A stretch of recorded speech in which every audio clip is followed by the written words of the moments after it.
Hello and good afternoon.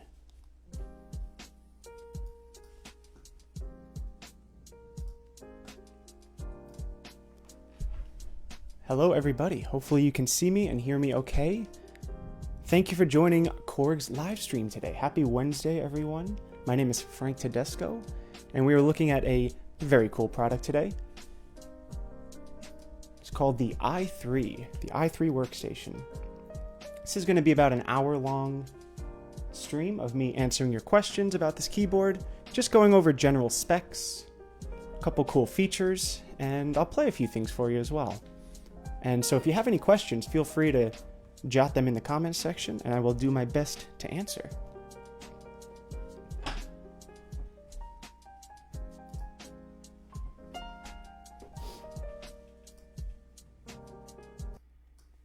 Well, how about we get it started? All right, so I want to talk a little bit about this keyboard. So this is the Korg i3 workstation, and it's kind of a hybrid between a workstation and sort of an arranger, like Korg's arrangers and the workstations, because it has a lot of the great synthesizers and sounds found on our workstations, but it also has a sequencer, and it also has a lot of the features of an arranger as well. So a lot of the parts are at the top, and hopefully you can see more or less what I'll be pointing to. And I have my chat up here, so I'll be able to see all your questions. If you just want to say hi, feel free to say hi. It's great. So what I'd like to do actually to start is I just want to play you something, just so you can hear what it sounds like. And then we'll do a little bit of talking. So I'm going to mute my microphone, and we'll just go through a couple sounds just so you can get a feel for what it sounds like.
So that was just a basic piano and pad sound. No background drums or instrumentation added on this. So one of the great features about the i3 is that it has sort of a backing track, and this is kind of the arranger element that it has. So right now I just have a piano and a pad going across the entire range of the keyboard, right? So what you can do is actually add in your own band to play along with the chords that you play in the lower half of the keyboard. So for an example, if we take that same sound, we can put what's called a style along with it. So now I have a background band that's playing drums, bass, a couple other auxiliary percussion, other parts that are following in real time with my chords. And so my right hand is still free to play whatever I want in the right hand.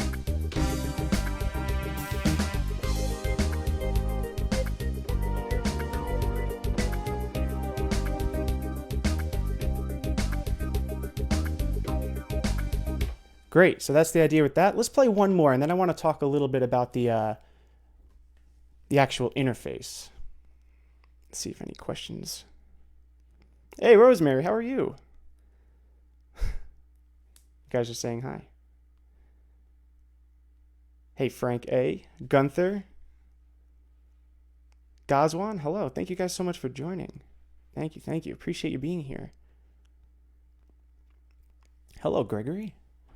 Great, so we're going to touch on a bunch of these things.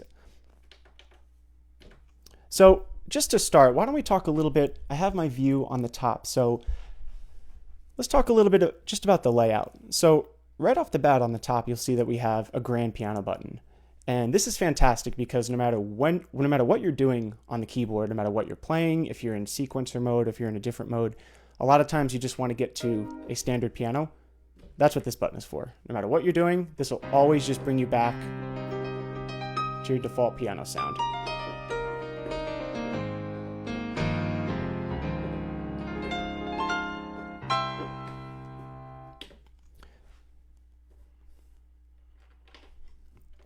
Great. So, and then we have our styles. So the styles is kind of like the background track of a lot of these songs. And there's 290 of them on the i3 actually. So you can get to it. It might be a little bit difficult to see here, but it's on the bottom half. You can get to it by using the arrow, and then you can access all 290 styles, and you can play them using the play button on here. So you can hear what they sound like.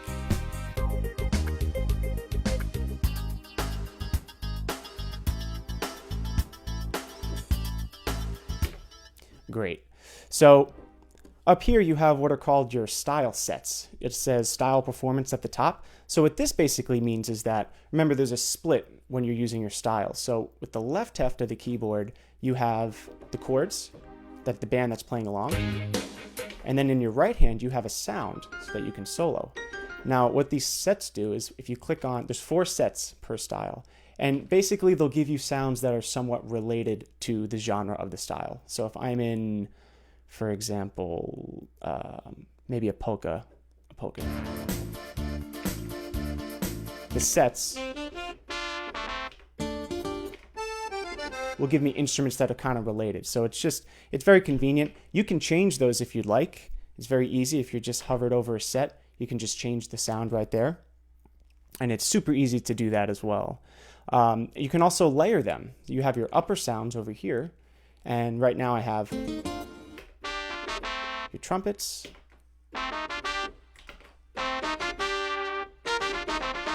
Kind of sounds like a vibraphone. So you can layer your sounds as well, just to kind of fatten up the sound. And one more point, and then we're going to get to some questions. On the bottom half, you'll notice that we have all of the instruments that make up a style. So this is where it gets really cool, because if I'm playing a style, any style, let's say, something like this, right? Here you have the bass, the drums, percussion, and then parts 1 through 5. So you can actually go in and mute the individual parts just to change around the style. So you can remove the bass, you can remove the drums, and then you just have your melodic instruments.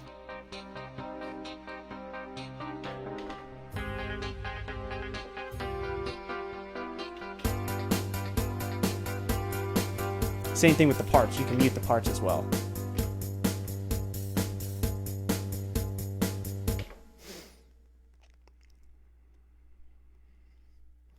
How many notes can the sequencer hold? So in terms of the notes in sequencer mode, I think you can find more of that information on the site. But in terms of polyphony, it's 64 note polyphony at once. And I believe that does carry over to the sequencer mode as well. But we have more information about that on Korg's website. Sure, Guido asks if we can play a sound with less reverb. Sure, if we go to the piano sound that we played in the beginning and play it with just a little bit less reverb so you can get another idea of what that sounds like. So let's exit this. So this is the same piano sound before in the beginning I was playing this sound. But now we're just going to play just the grand piano sound. No added reverb.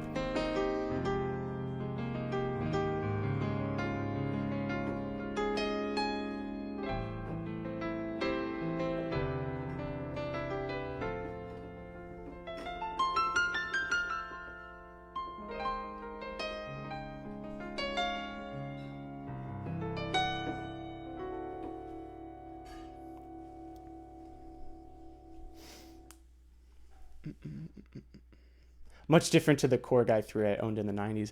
Definitely, it's a completely different beast than the previously released i3.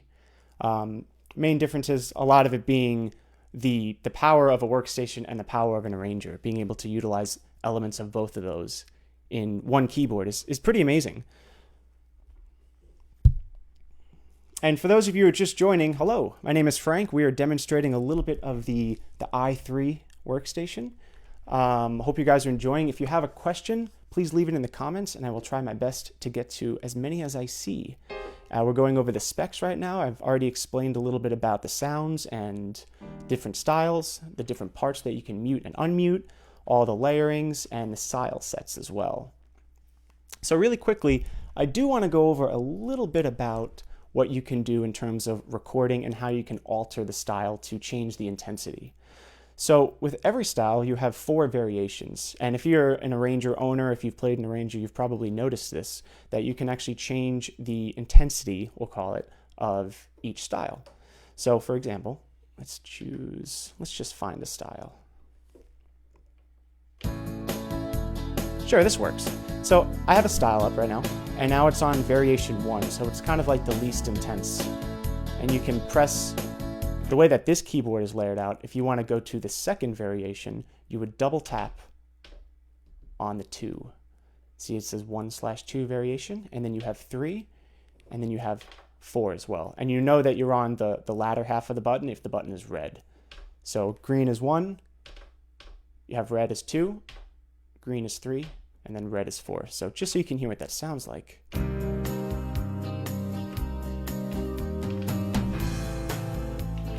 So I'm on variation 2, right? And say this is maybe like the bridge or something, and I'm getting ready to go to a chorus. I want to jump to variation 4. So much more percussion, different bass line, overall volume being a little bit louder. Just gives you a lot of power to kind of make an arc of a song that you'd like to do. So let's go back to variation 2. See, strings dropped out, and I'm hitting the fill button to have the drums do a fill. You can also just do a break.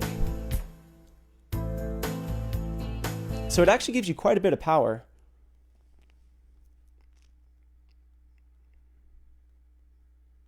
Hello, Frank A. We got a question from Sammer. Hello, Sammer. Sammer asks if you can edit the styles. That's a great question, and you actually can. So if you have a style pulled up, let's go to, why don't we go to some sort of hip-hop beat, maybe? Let's see what we got here. Cool, so we're on a hip-hop beat, right? And maybe I'm playing along, you know, this is really nice, but I kind of want a different bass sound, you know? And remember, I was just talking about how you have all of your instruments laid out here, including the bass. So if I want to change the bass, you can actually just click on the bass button, and it'll bring you to the bass that you're currently on, which in this case is dark R&B bass. All you have to do to change it is just switch. See, now we're on a brighter, kind of funkier bass called Jungle Res. And that's it. And you've changed the bass. You can also alter any other part too. You can alter the drum kit. I'm on Jungle Kit. You can alter the percussion, the auxiliary percussion. So it really allows you to basically completely change any of these styles while still keeping the fundamental, the fundamental sound of it, which is really nice. And that concept also goes for the style sets as well. I might have already mentioned, but the sounds in your style sets, if you're not a big fan of that, you can just change them as well. So you can literally change almost every single aspect of each style.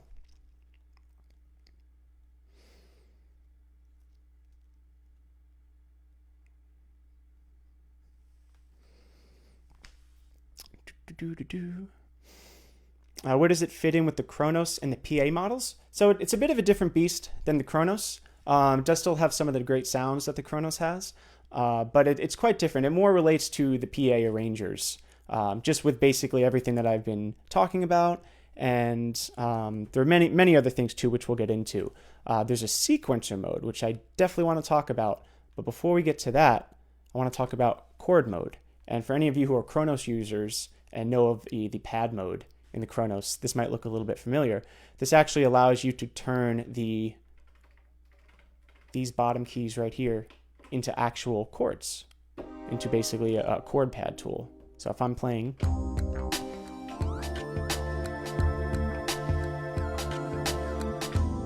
can literally just touch the buttons and it'll play the chords for you. And you'll see the chord in the top right of the screen, which you might have trouble seeing right now, but I promise I'm not lying.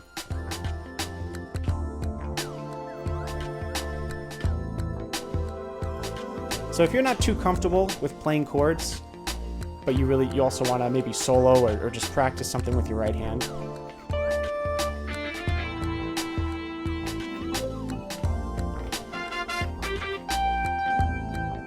you can kind of just do that. You can comp yourself with the chord tool.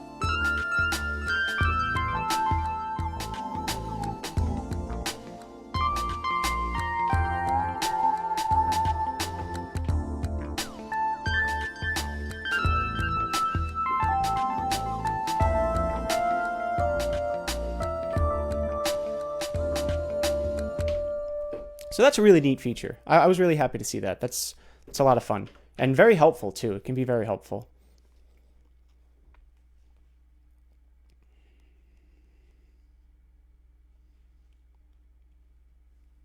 Got Hillel. Hello. How are you? Thanks for joining the stream. For anybody just joining, we are demonstrating the i3 workstation. We're going through the sounds and styles.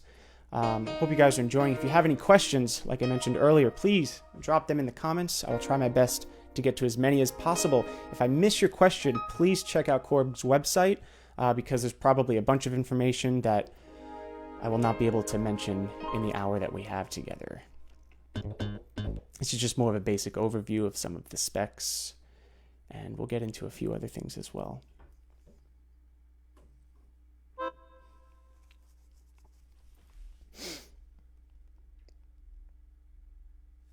Just read through the chat a little bit. Can you tell me, this is from Simon, can you tell me what is special about this keyboard? Not a synthesizer, and not like the PA arrangers. The thing that's special about this keyboard is the fact that it takes elements of an arranger and a synthesizer. So being able to have a backing track that arrangers have while also still having a sequencer mode and still having things like a chord tool is really unique and very exciting because there are a lot of people who want elements of both that you wouldn't be able to do. So with that said, I do want to talk a little bit about the sequencer mode and how you can record in sequencer mode. So sequencer mode is just a button up here, brings you to sequencer mode. So if I wanted to record something and I wanted to edit it within sequencer mode, right? Say I want to record something. You have your record button right here, right? Press that. I'm going to press play and I'm going to record something.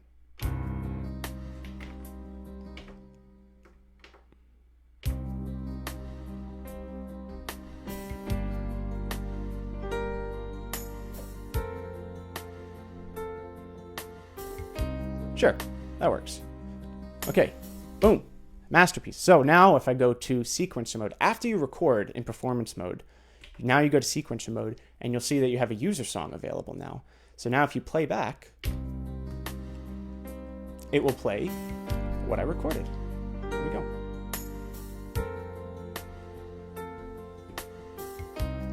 So the really cool thing about this is even in sequencer mode, you still have access to all the individual elements that make up the style. So, for example, you can change the bass again.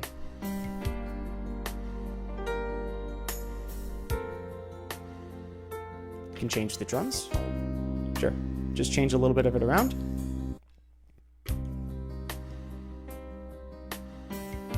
So within that, you'll also notice there's a button called Overdub. Now, Overdub is a way that you can record an additional part. So in addition to this piano part, if I want to overdub on top of that, I can do that as well. And this is very different than the overwrite button. I want to make sure I'm clear on the difference. The overdub button will put another layer over what you recorded. The overwrite is if you want to basically delete what you just recorded and replace it. So if I recorded, and I'm like, oh, I didn't really love that. What you can do is overwrite it, and then when you play your new thing, it will delete that previous take and record the new thing. Whereas overdubbing will keep the previous track and just kind of stack on top of that. So if you want to delete a track, this is very important. We get a lot of questions on this. If you recorded something in sequencer mode and you wanted to delete it altogether and not replace it, what you would do is record using overwrite and just not play anything. So it basically is recording silence over that previous track.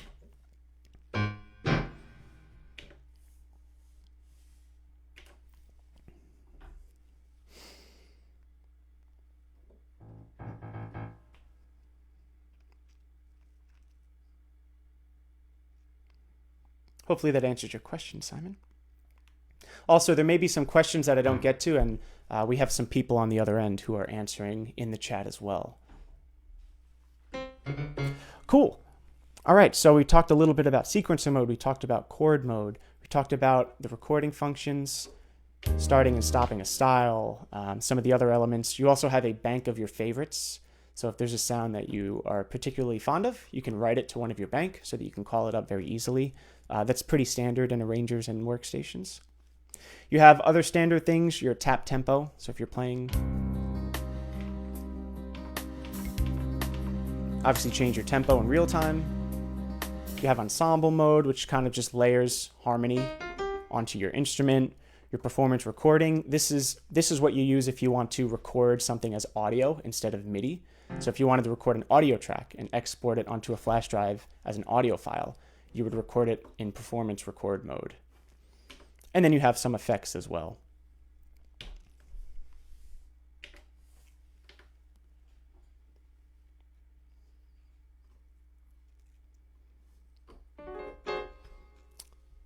Eyes asks, can it sample? I don't believe there's a sample mode on this. No, it cannot sample. And I don't believe there's a smaller version as well. This is the smallest version of this model available.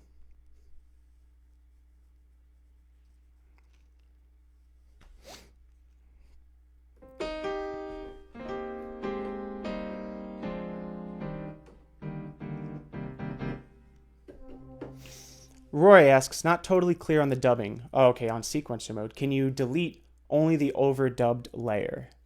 So when you record something, I believe you can go back one layer. So for example, if I recorded a style, this style, and I recorded one track, and then I recorded another layer, and then I recorded a third layer, I believe if you just overwrite it, it will only take one layer back.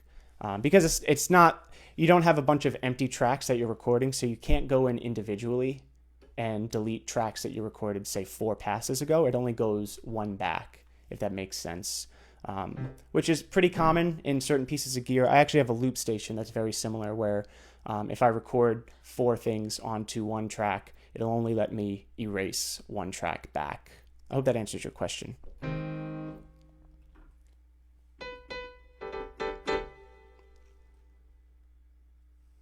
Hey, Greg, how are you?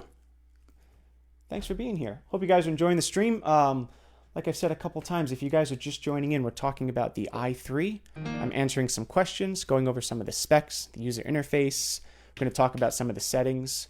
And if you have any questions, please leave them in the comments. I have my chat right up here, which you can see. And I'll be answering some of those that I can. And we also have some people on the other end who will be answering your questions as well.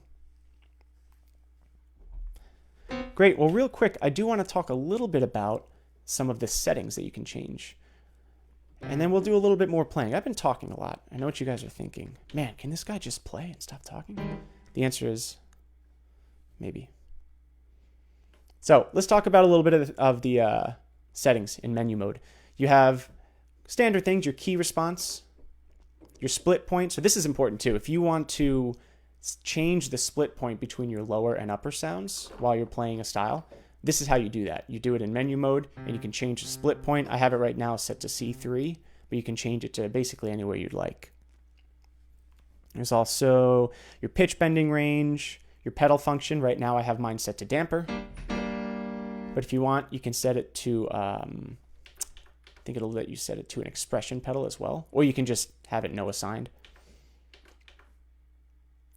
The pedal polarity, you always want to put this in reverse. This is something that always happens. A lot of times when you first plug in a pedal, the polarity will be flipped, so it'll sustain, and then when you hold down the pedal, it won't sustain. So you need to flip that. So that's where you do that in this, and most other products, it's a polarity thing.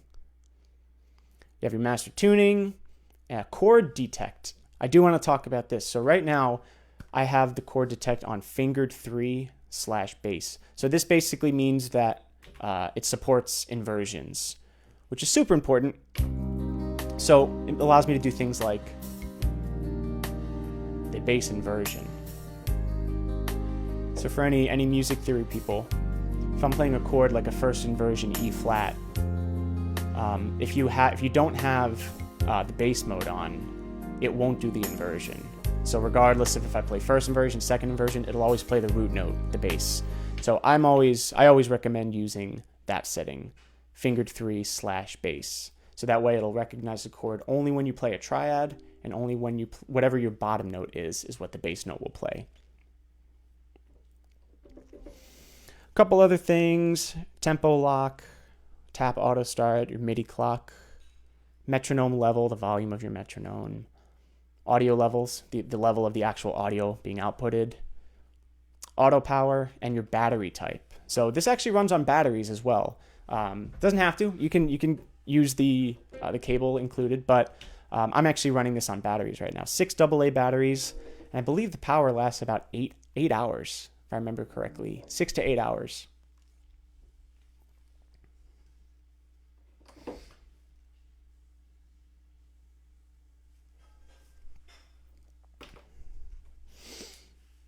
Okay, we got a couple questions coming in.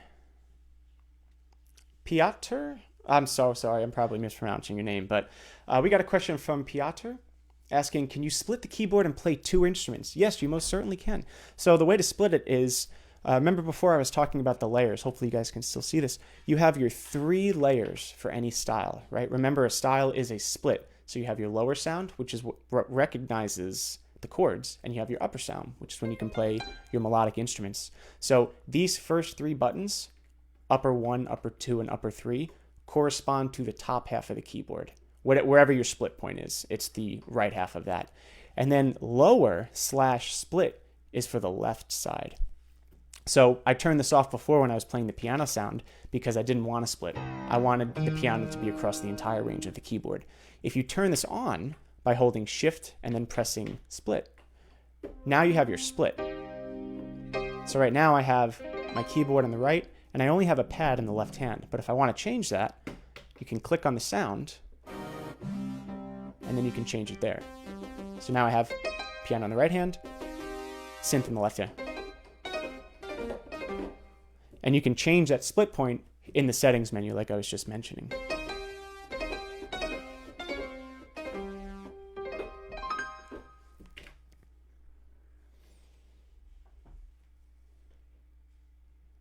Does it have new brass sounds? I'm not sure if they're new brass sounds. I know it has plenty of brass sounds, but I'm not quite sure. Maybe somebody on the other end could answer that.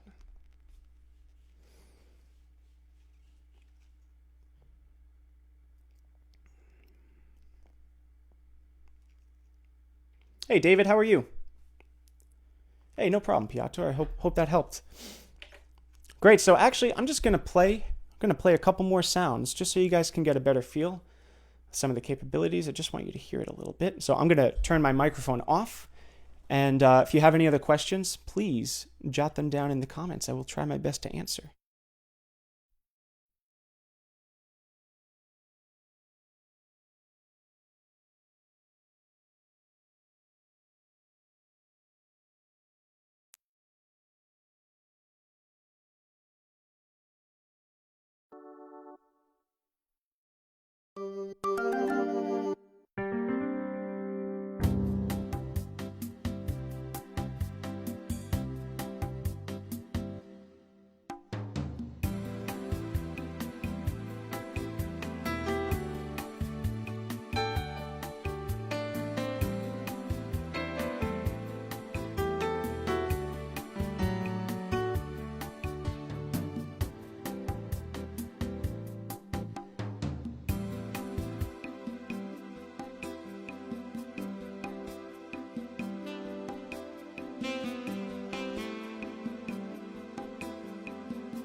Nice. So above the style name, there's two sections, and you might not be able to see this with the lighting, but you have the style name on the bottom, and then above that you have the corresponding sound. So you can shift through all of the sounds here. So if you're not interested, like say you just wanted to play with sounds and you didn't really want to mess around with the actual arranger, you know, the background music and the backing track, if you just turn off the layer and split and just go through the sound sets, and it's labeled right here, sound set, you can choose any of the sounds and just play it like a standard instrument.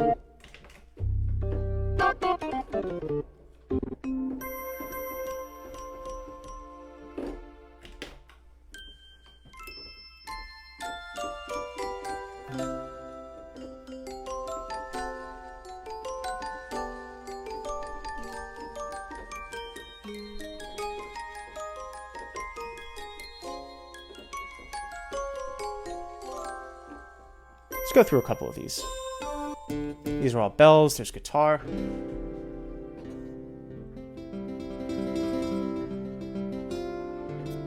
So see right now I actually have lower on, so it won't let me play the lower register of the guitar. So I hold shift, press lower, and now I have access to the full range. And you can actually still play the style. And it'll still recognize the chords.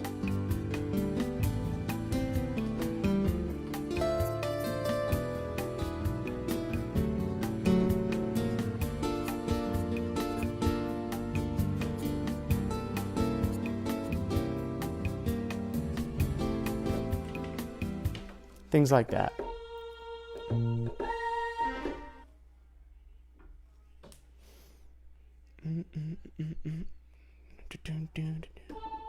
Let's see what other sounds we got on here, so you guys can see.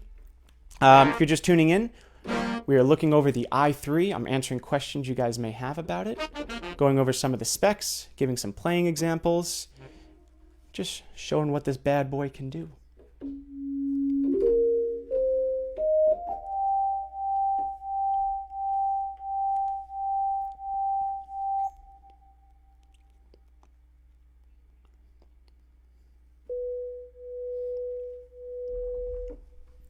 Let's see.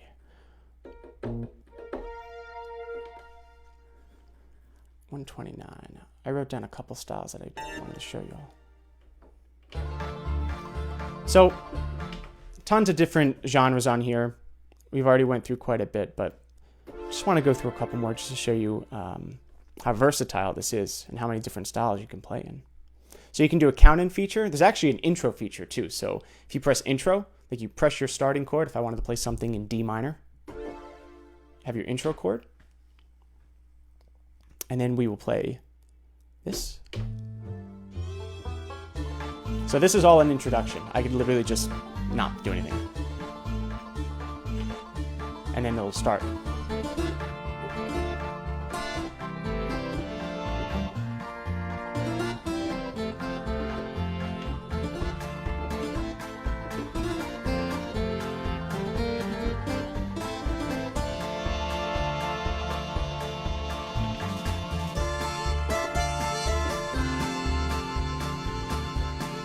So we can do like a 1, 2, 3, 4.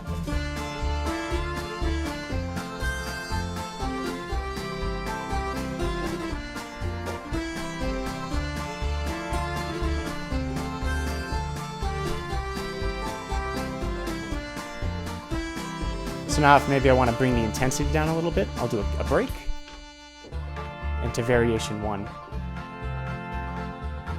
So now you hear how the bass is going down because I have 3-note bass on. So it does support the inversions, which is nice. If you want to ramp back up,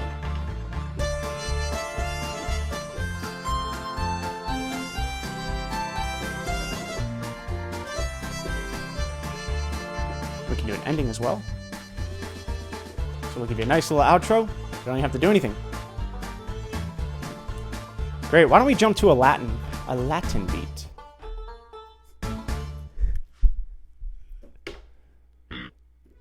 All right, let's see. Let's jump into the Latin area. What's this?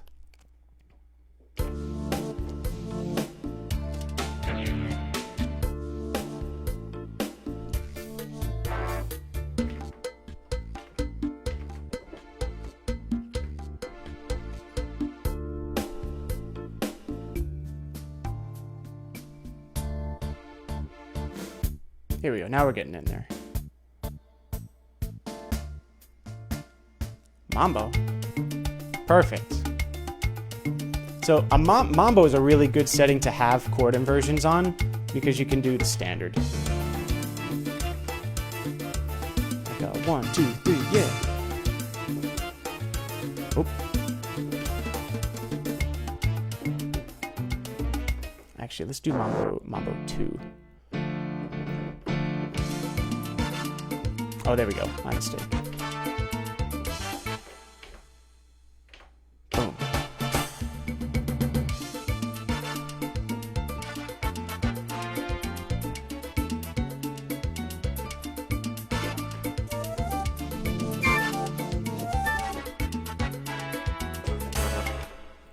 Let's see.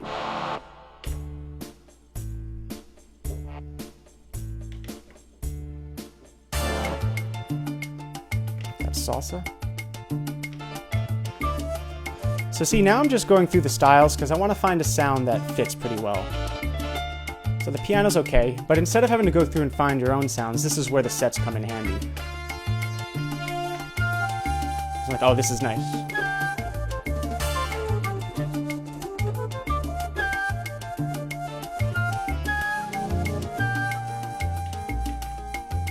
One, two, three, four.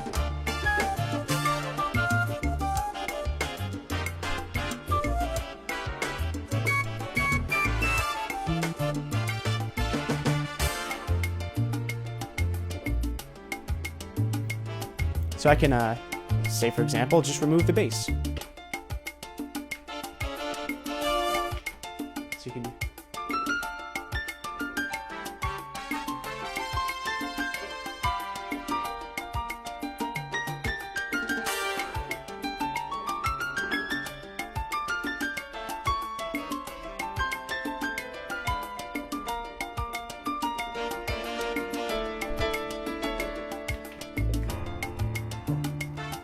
that sort of thing.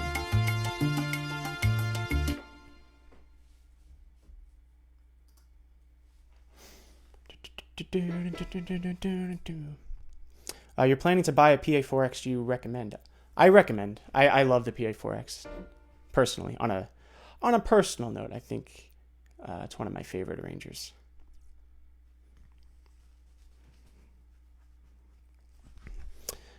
We got a question. Is it possible to create your own sounds? You can layer your own sounds, and through layering, you can create a pretty unique sound. But as far as tweaking the individual sounds, I don't believe that is supported on the i3. I think as far as the customization goes, you can just layer those different sounds as well. There are different effects, so you can slightly alter those. So in a way, it's yes, but it doesn't have as much customizability as other products in our line.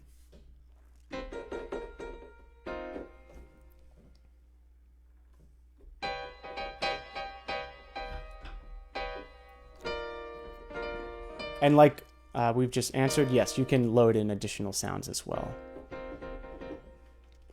Great, why don't we experiment with a couple more sounds? I have a couple written down that I wanted to show you guys.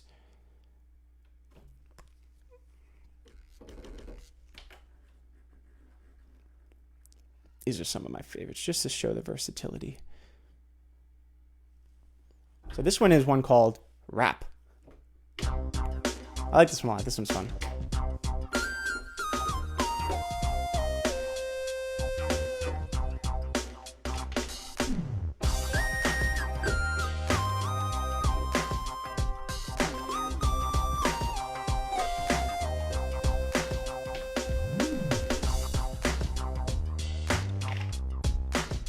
So now I just removed all the parts. So now we literally just have the bass, the drums, and the percussion. And I'm using sound set 1.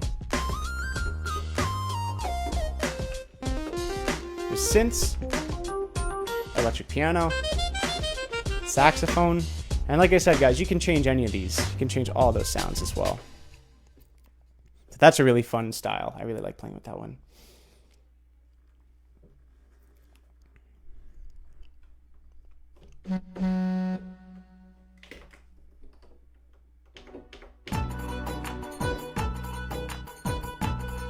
Here's a completely different vibe, so you guys get a feel for this. Let's do a little counting, a little intro, something. Oh, that's not what I was looking for. There we go. Intro. Boom.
This was another one I wanted to show you guys too.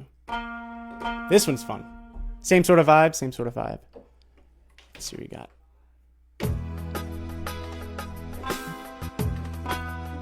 Same sort of elements, different instrument choices. A little bit different when you change their variation.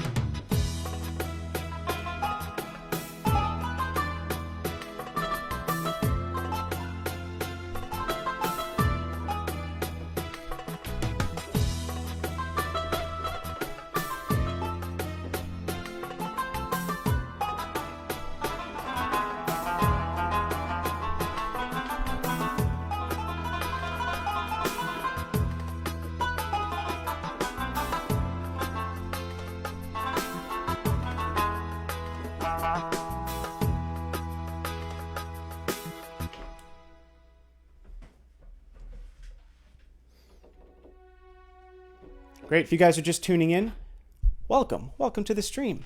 We were talking about the Korg i3. So hopefully you've been able to see a little bit of what this thing can do, how it's sort of a hybrid. It's a mix between an arranger and a workstation, offering both elements from a workstation like a sequencer mode and a chord tool, basically pads for chords, while still having the powerful background band of an arranger and being able to customize all the elements of the band while still having a sequencer and all of the chord tools is really special. And that's what kind of sets this workstation apart from other products. I talked about the banks a little bit, the different sounds. In terms of the keyboard itself, let me show you the little bit of view. So it's in a matte black finish. You have your pitch wheel over here. It's less than 10 pounds. You have your audio out on the back. It has a MIDI out, a pedal for your damper, power cord, which I'm not going to press. And underneath, you have a spot for your batteries. Like I mentioned earlier, it is also battery supported if you want to use 6 AA batteries. The battery power lasts around 6 to 8 hours. So it's pretty good. Good enough for a gig, and it's super convenient. Super convenient. I mean, you literally just pick it up with ease. With ease.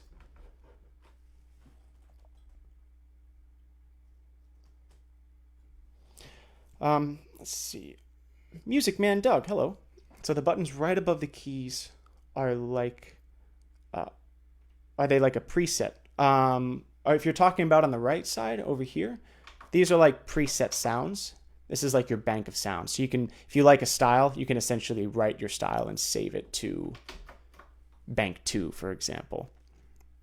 Unless you're talking about right here.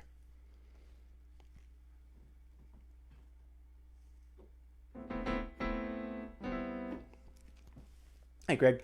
Sounds like you guys have tried to create what may be one of the best upgrade keyboards. I'm pretty excited. Yeah, it's really cool. I think it's really cool. Personally, I think it's really awesome being able to have a sequencer mode and chord tools with an arranger. It's interesting. It provides a lot of different sort of functionalities, but it's still basic enough to, you know, I can press the piano button right at the top left and still just play a piano just straight across. So it doesn't have all the bells and whistles that other products might have, but you can still, it's one of those things where the more you dive in, it really offers a lot, but just on the surface level, it's very approachable in my opinion. And, you know, being able to simply turn off the lower split and just use the keyboard as a full range, just a full range instrument, like a digital piano or something. And then being able to go from that, you know, go from this, just having a solo piano performance, to just with 2 buttons be like, okay, all right, here we go. You know, and now you have all these different sounds with just a push of a button. So it gives a lot of access to that quite quickly. Left of middle C. Oh, right. Oh, up here? Talking about it here? Let me reread your question.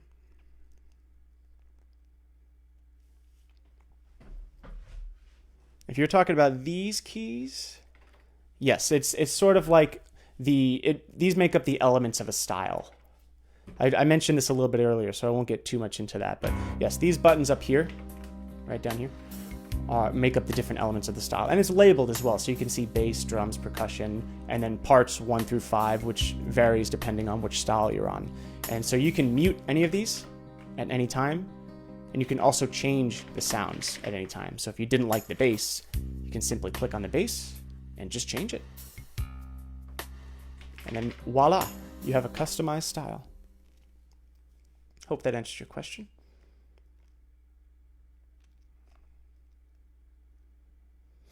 How easy is it to add a second voice? Let's say strings over piano. Sure, great question. You could do that in just a couple buttons. So it actually doesn't matter which style you're on. So let's just say want a random style, right?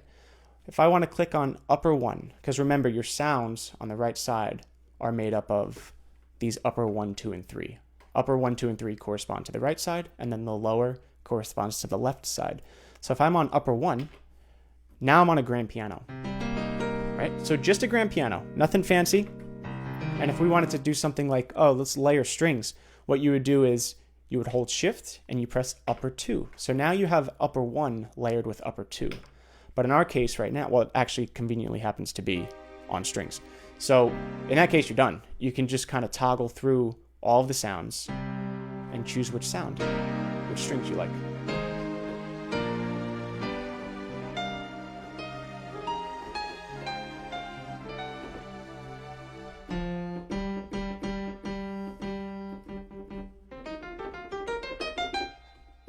And you can even do that with a third sound as well. So if I have, say let's get some strings in here.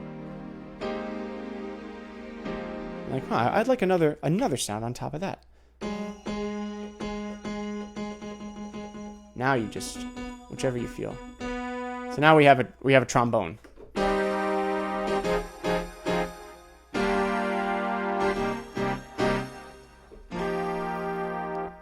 And it's easy as that. And then you can use that with your style. So you can start playing your style, turn lower split on.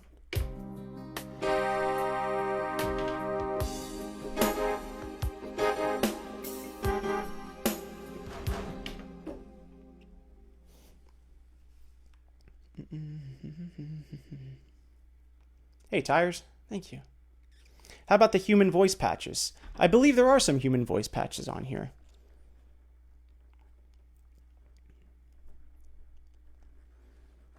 I won't go through all the sounds though. I know there's somewhere. There's tons of sounds. In upper 2 right now, we're already getting up there. But there definitely are human sounds. And I believe there are some tutorials and videos on YouTube of people using, I might even be on there as well, using some of those human sounds on this as well. But yes, they do exist.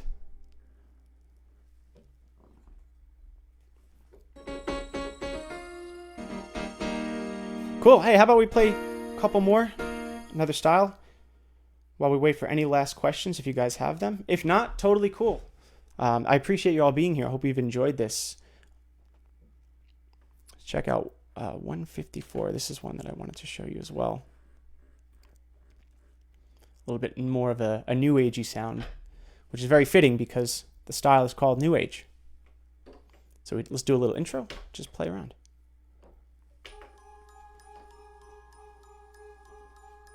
Actually, no, I'm going to pick my starting key. I'm going to start on D. So, pick my note, do the intro, here we go.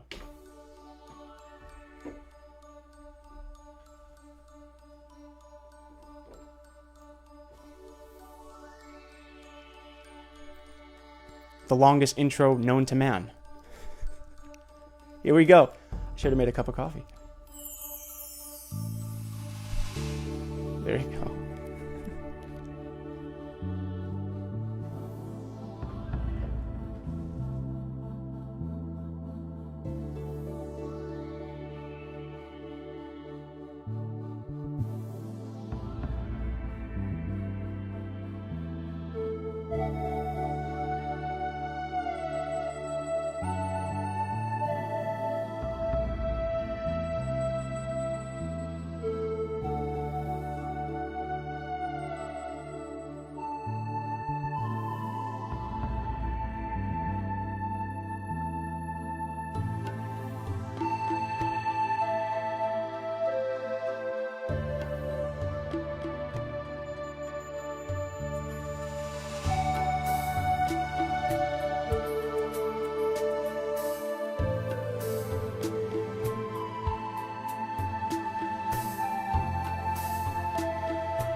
Getting Lion... I was thinking the exact same thing, Zane. Totally Lion King vibes. Oh, that's so funny. I was wondering if somebody was going to mention that.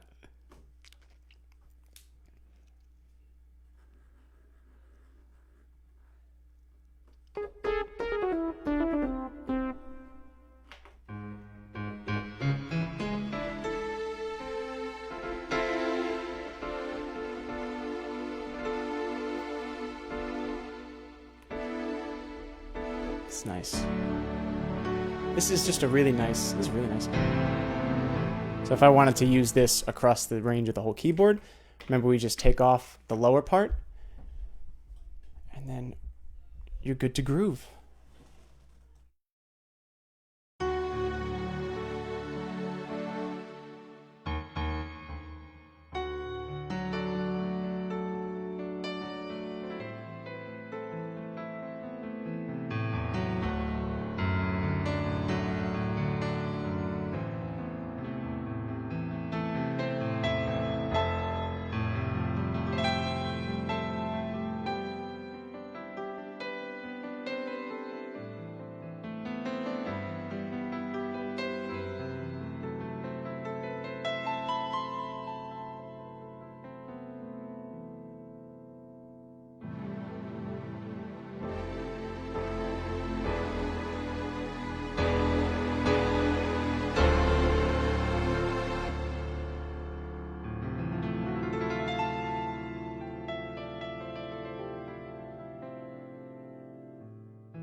Frank Rizzo, will this video be available to re-watch? I'm not sure, to be honest. Maybe somebody on the other end can answer. I think so.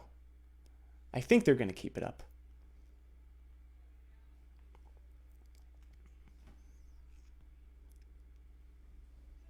Yeah, the big strings are so nice. So nice. A lot of really powerful sounds on here.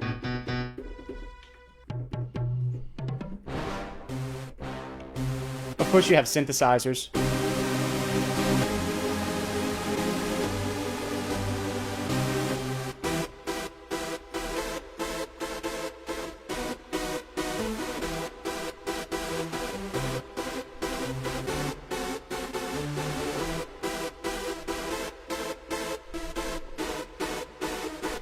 So these sounds can be used really well just on their own too. And like I said, you can record something as a performance recording and then export it as an audio file if you want to like import it into a DAW or something like that.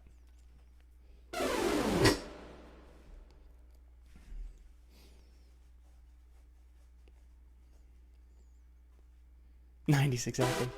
I know. I use a looping station for my own streams, and I always use sounds like that, so I can just loop.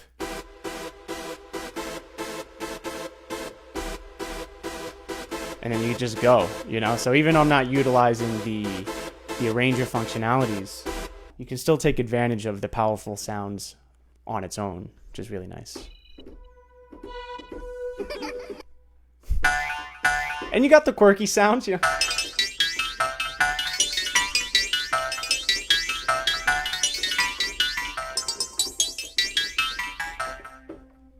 You gotta have those. Is it really a keyboard without those sounds, you know? That's my first question when I get a piece of equipment. Does it have a Jew harp?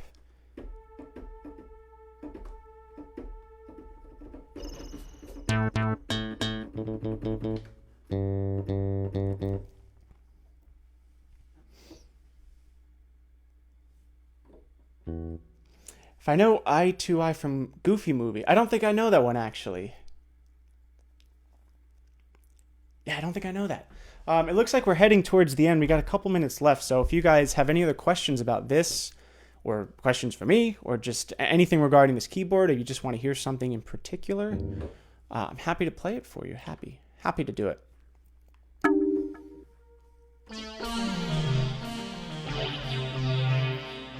In the meantime, we can mess around with a couple other sounds just so you can hear. We haven't done disco yet, have we? Gotta love it.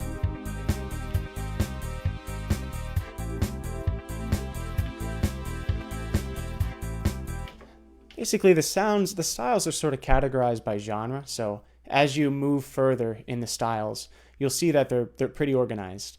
Right now, I'm going through all of the rock styles, and then you'll see that it immediately goes into all the jazz grooves, and then all the polka, the waltzes, Middle Eastern beats, and then country. So it's very easy to sort of find which sound you're looking for. Salsa, reggae.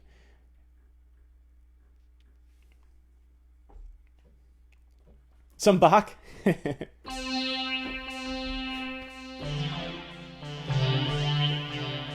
Let's see.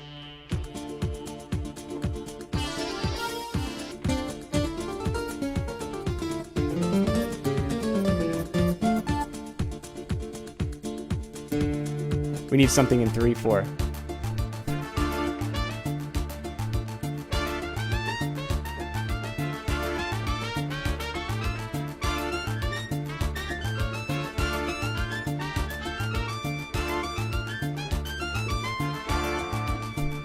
There you go. Just like how Bach wrote it.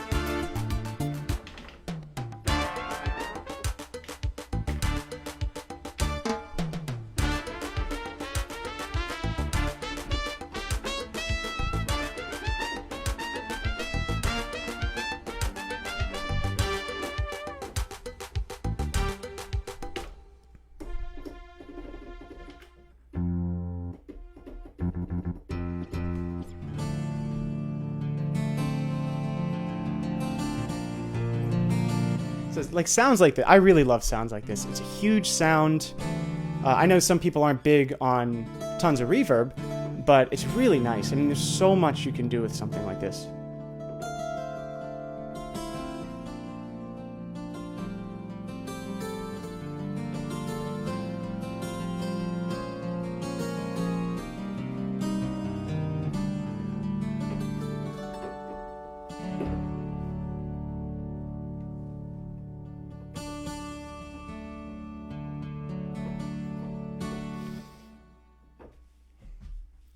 Yes, there are Oriental sounds, actually. As you get to the back, we don't have time to jump into that today, unfortunately, but as you go to the back end of the sound sets, you'll see a ton of Oriental sounds back there.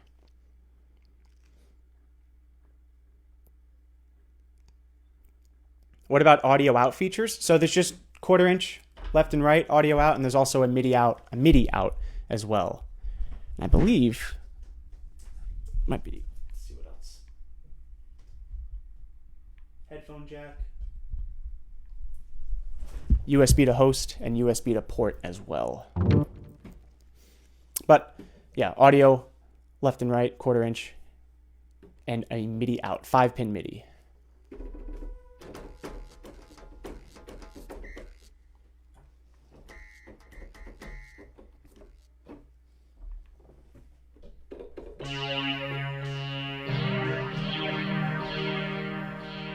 Great. Well, it looks like that is all the time we have today, fellas.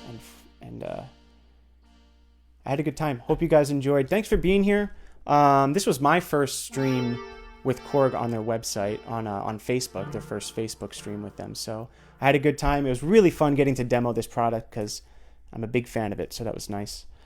With that being said, we're going to end it up here. And so this video will be posted after it ends. So if you'd like to rewatch it, you most certainly can.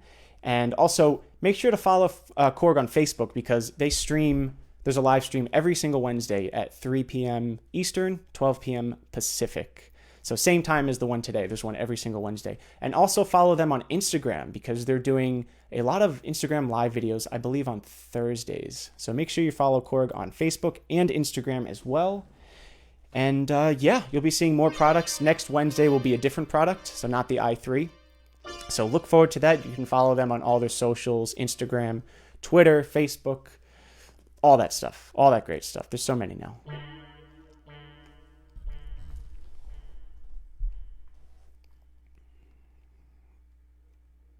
Awesome, guys. Well, thank you so much for your time, and I will see you, I don't know, I'll see you at some point. Appreciate you all being here.